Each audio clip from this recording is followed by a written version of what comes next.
Dear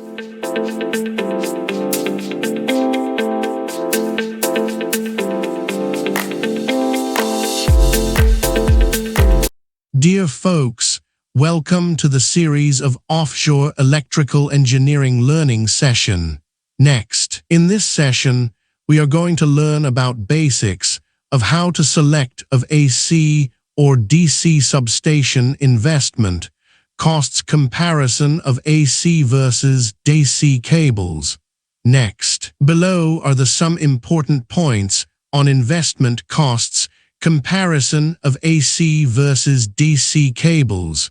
1. The cable length above which HVDC transmission becomes more economic than HVAC transmission is called the AC-DC break-even point.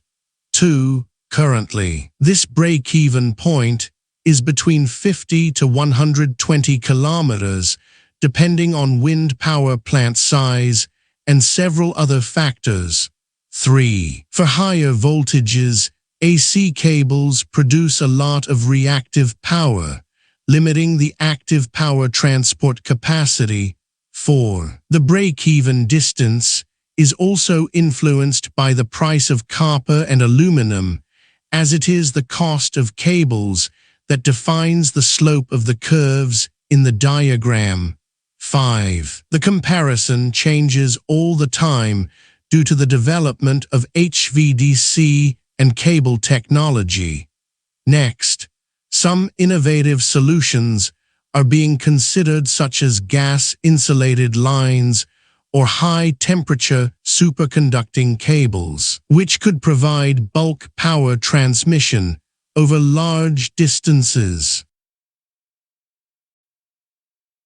Electric Wave Online Academy wants to share knowledge so others can learn easily without spending much time. Designed for engineers looking to advance their careers, this course focuses on the essentials of substation design and engineering. Please enroll for these courses. Next, thank you so much for watching video. See you great learners in my next session.